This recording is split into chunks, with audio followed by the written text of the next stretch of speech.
Gravel races are a blast for many reasons, but they can take a toll on your bike and equipment. At Unbound Gravel, for instance, this year, many a rider got home to realize that their chainstays or the inside of their fork had been worn down by the muddy conditions.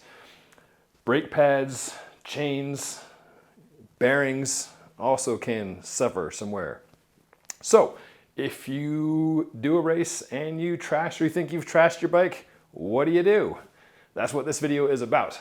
I talked to a number of brands about what their policies are, what they recommend that you do. I talked to Brady Capias, who is the engineer and founder of Broken Carbon, which has repaired thousands of bikes over the years, including one of mine that's hanging here in the garage. And I talked to the folks at Factor when I returned this bike and apologize hat in hand for grinding down the chainstay here. I also go back to see Rob Smallman at CeramicSpeed for a before and after. He tuned up the drivetrain before Unbound and also put some grease in the bottom bracket, and we take a look at what's going on in there. Before we jump into it, please take a second to subscribe. That helps me out. I appreciate it. Now sit back and enjoy the bumpy and gritty ride into what to do after a gravel race has trashed your bike.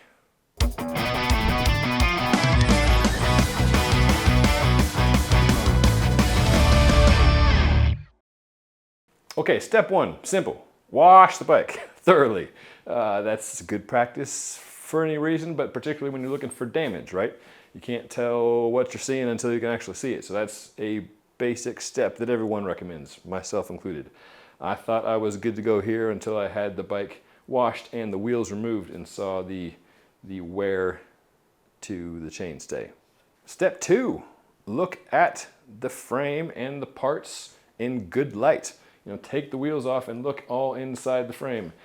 Give everything a feel, like feel what the bottom bracket's doing. Feel what your hubs are doing. Feel the headset. If anything feels gritty and grimy, then take it apart and give those a look. Looking at your brake pads is a good idea. I'm assuming most y'all are riding disc bikes for these gravel events. Removing the wheel, pulling out the little pin, and then pulling out the pads is a pretty straightforward process, and then you can see how much pad life you have left. I managed to wear completely through a set of pads in a particularly rainy edition of an event called Butter Gold here a few years ago. That was just constant spray of grit that got into the brakes and rubbed a brand new set front and rear down to nothing over the course of a few hours. So that's something worth checking out.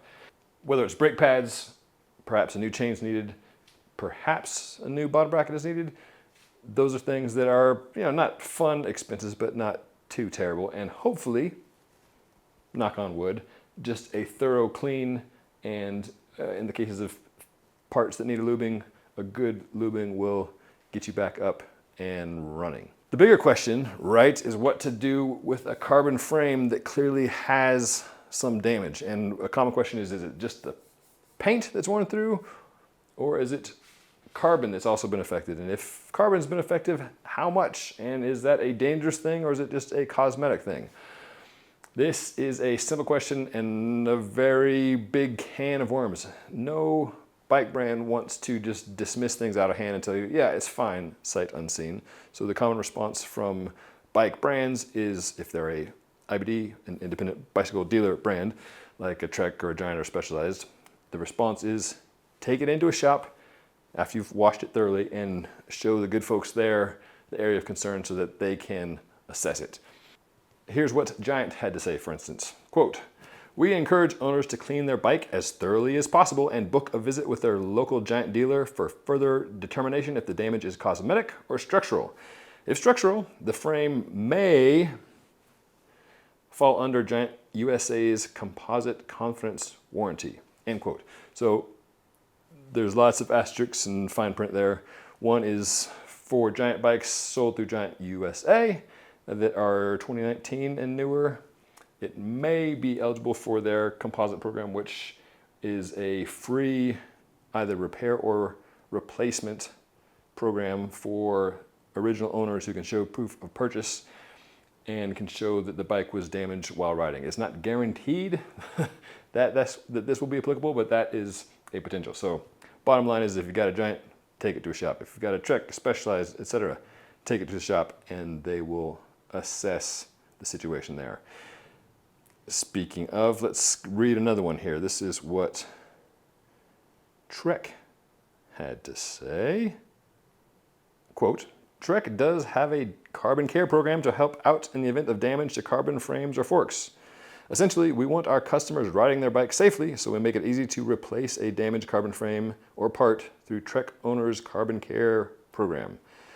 Through Carbon Care, Trek offers a significant discount to replace a damaged carbon fiber frame, fork, or part. If there are any concerns over carbon damage, we take it very seriously and recommend owners take it to their local retailer and have them take a look. If the retailer has any doubts, they can send photos to the warranty team at Trek headquarters and we'll take a look here. If it's hard to tell from photos, we'll bring the frame back to Trek for an inspection. So again, no one wants you to get hurt riding a frame that may be compromised. So bike shop brands say, take it to a bike shop. Brands that sell direct, such as Ventum, let me pull up Ventum's response to my query here. Ventum again recommends cleaning the bike thoroughly and taking photos and sharing that with an expert who could assess, or perhaps in the case of more severe damage, recommending to our customers a carbon repair expert in the area. Justin Diamond at Ventum says, quote, as a team here that all loves to ride ridiculous races, we really understand that there is nothing worse than paying to ruin your bike. So we would like to work with folks on figuring out the best solution possible. At Unbound, on a few frames that had cosmetic damage that the team there determined was cosmetic, they issued some paint so they could, so the rider could paint over the damage to the paint, not to the carbon. Now here's what one anonymous person at a bike brand had to say, provided that this was off the record. The reality is, only someone that knows how much material was there to start with can effectively evaluate if there's any risk to continue riding. Seeing how much is missing, like if 1 layer or 2 layers is gone, means nothing if you have no idea how much is meant there to begin with. If we say that on camera, every bike brand will hate us. No brand has the time and energy to evaluate every frame that lost some paint. So that is one perspective. Again, the common refrain I heard from brands was clean the bike, look at it carefully, and see if any carbon has been shaved off. And if you feel uncomfortable doing this assessment yourself, take it to your local bike shop where you bought the thing, or communicate with the brand directly if that's where you bought it.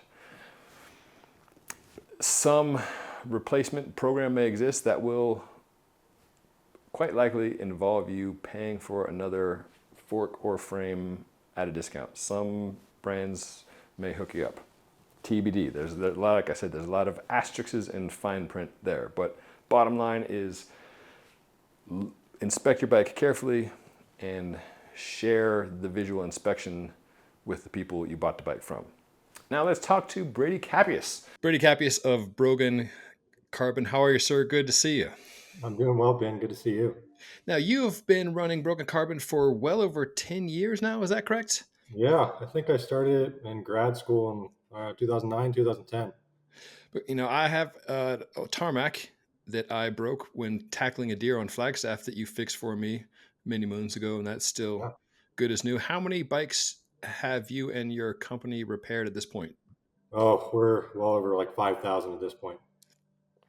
Now, the question that many of us have after doing gravel races where our frames get junked up is, how do you know if something is structurally damaged or it's just a cosmetic issue? And I just mean that as the general you. So I wonder if you could guide us on a couple things. One, what you recommend folks to do when they finish a race or a ride and they see that there's like noticeable wear to a carbon frame? What is step Yeah, one? so this is good timing.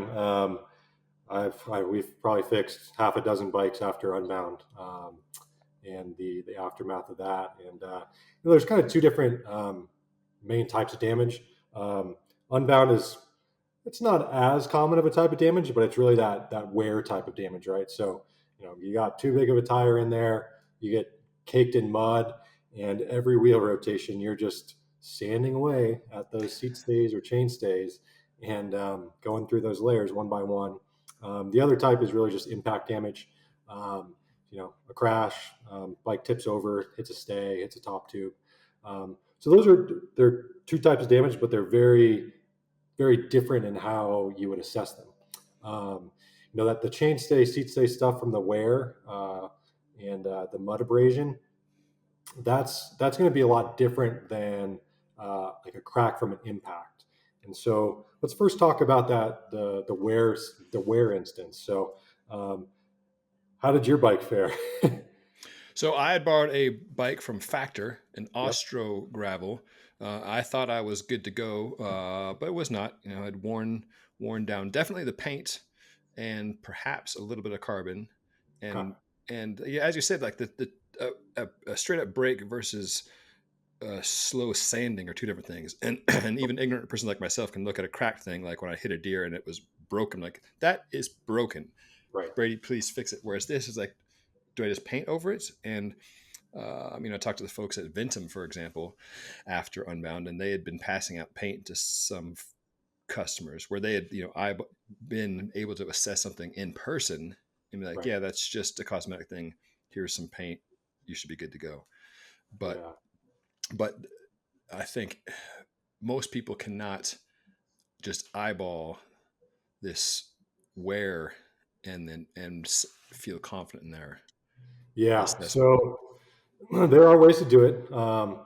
And the first thing you got to do is the bike's got to be totally clean. Clean that thing off, take the rear wheel out, get some really good lighting, and really what we're looking for is very light changes in the color. So obviously you've got the color of the frame itself. Um, then it gets a little bit tricky because depending on the paint scheme, there can be another layer of color behind that, and then possibly a layer, or most likely a layer of primer, and then you can actually get to the carbon. So what I'm looking for is really say you got a damaged wear area of an inch. The middle of that should really be where the maximum penetration went. And so I'm going to go to the edge.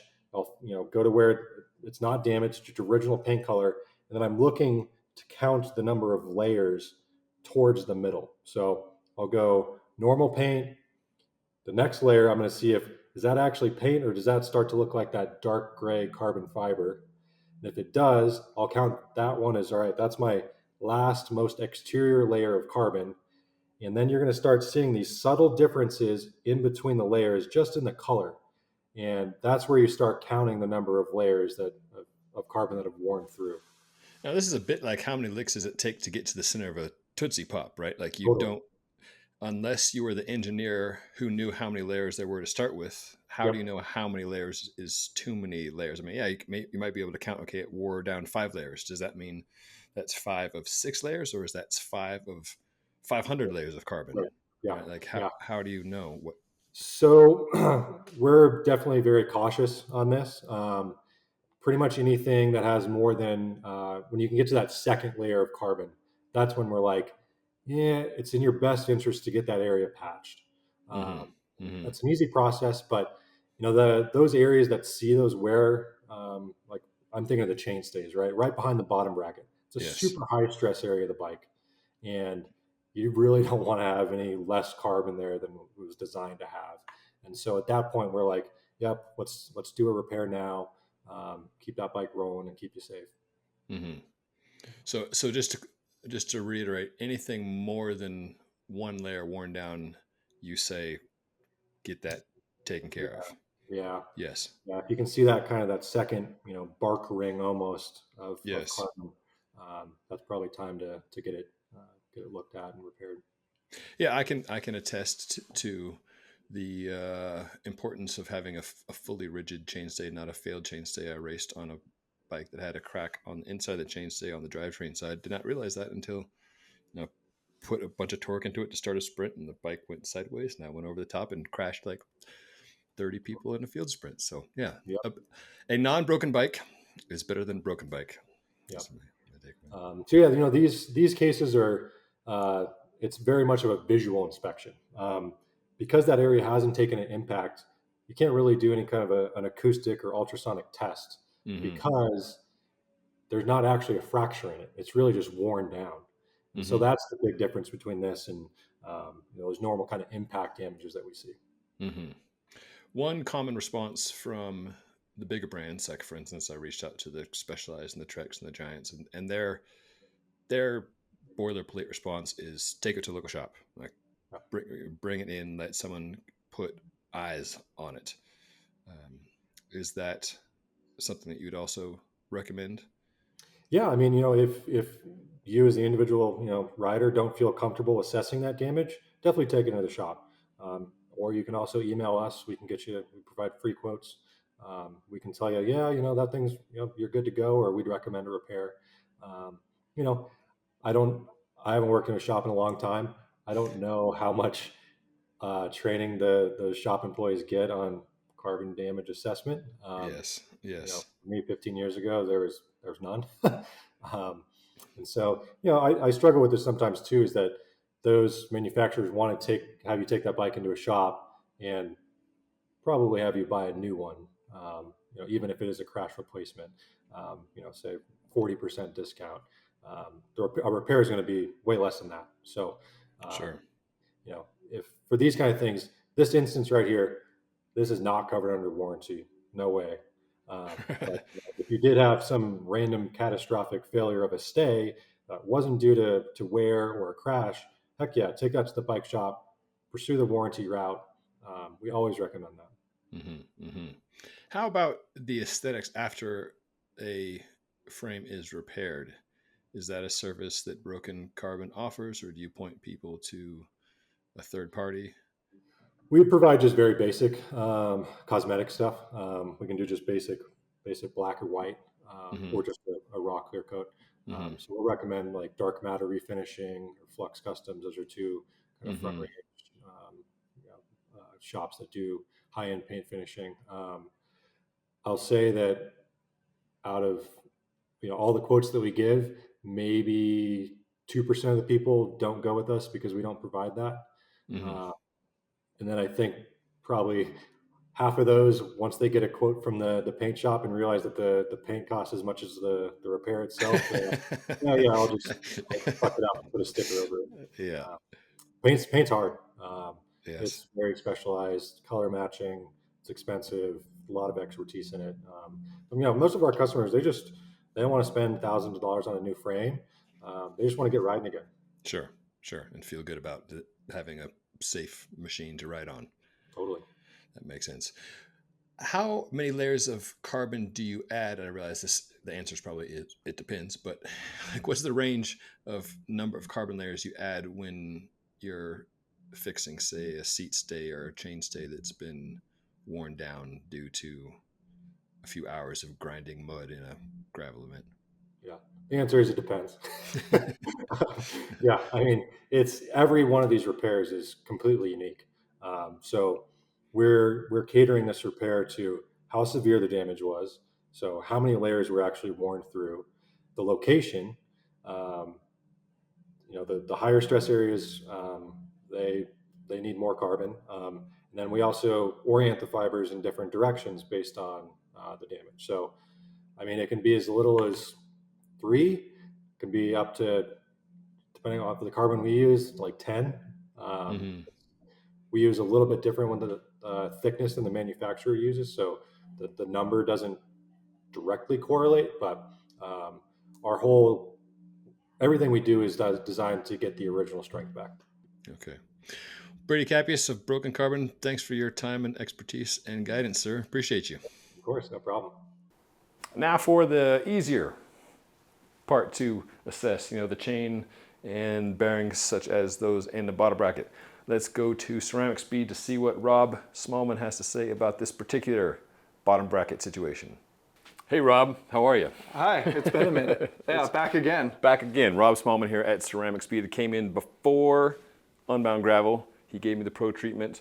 I documented the chain treatment he did. What I didn't document was the bottom bracket treatment, put a little heavy duty grease in before. Now we're back after, a few weeks after. I cleaned and re-waxed the chain. The BB I haven't touched, so we're gonna leave it to the pro here. So and if I just give it a push, it doesn't want to push. And Ben's probably spending about 50 watts just turning the crank with no resistance on the tire itself. So yeah, we're gonna break that apart and kind of show what happens after 200 miles of just one Flint Hills. Just one. Excuse me, sorry. Just one. 100 miles of Flint Hills gravel will do to a bottom bracket. All right, let's dig in.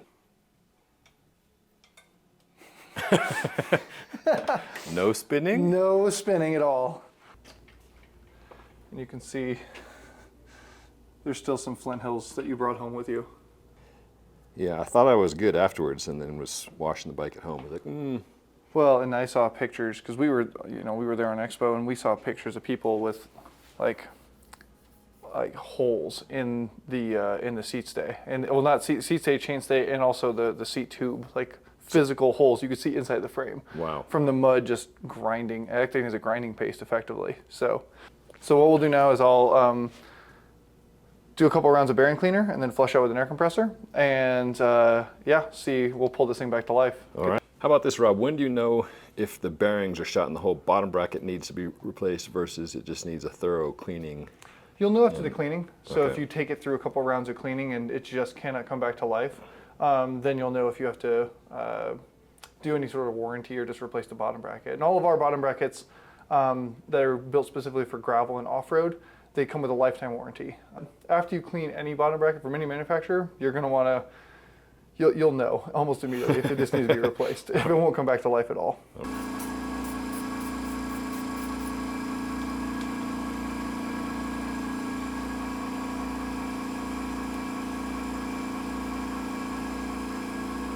There we go.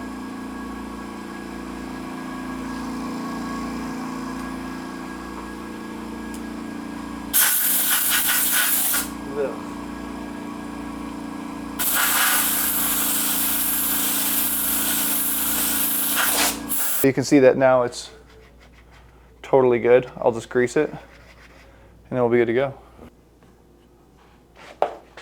So I'm doing 100% fill right there. Hey, it's back to life. Back to life, and that grease will disperse a little bit, and then it'll be that much better as it breaks in too. Thank you for the pro service. Now I can return this to Factor in good conscience. Now you're good to go. Handing them a gritty BB. Yeah. Easy as that. Easy as that. Thanks, sir. Thank you. Here we are at Factor in Boulder, Colorado. Sean Sullivan, how are you, sir? Good to see you. Good to see you, always. 3 things for you. 1, thank you for this sweet loaner. It was a fantastic bike. Not a problem. 2, my apologies for screwing up said sweet loaner with some damage. And No 3, what should consumers do if they end up in the situation where there's some paint and maybe some material rubbed off? How do they assess it? Yep. How do they communicate with Factor? What is your advice? Okay, great question, and I'm sure there's a lot of these questions going around right now, especially after a lot of the experiences everyone had at Unbound, and I saw the videos and heard the noises and whatnot. It's somewhat inevitable in an event like that with so much mud that something's going to rub somewhere, Yes. and something's going to get rubbed off. Your example here on our Ostro gravel is probably, to be honest, probably a best case scenario for what you experienced out there. If mud's going to get stuck in there and it's going to rub, this is going to be the spot, right, inside the chainstays. The thing we've got going on our side here with this bike is where it's rubbed there is inherently a pretty strong part on the bike. It's where the bottom bracket shell is bonded onto the chainstay over the top, and it's wrapped afterwards. Mm-hmm. So there is a lot of material there, mm-hmm. and there is a lot of strength built into that area, mm-hmm. Just to hold the bond in place. Mm-hmm. So here, kind of rubbing my finger over the damage you incurred on our bike here, Ben. It's nothing's too deep. I can't feel it going too deeply in there. Yeah. It's mainly cosmetic. The ones you want to look out for are the deep gouges, which are a different story. But this one, with the amount of material that's built into that area of the frame, and these bikes are built with that in mind, that is also a possibility that this could always happen, right?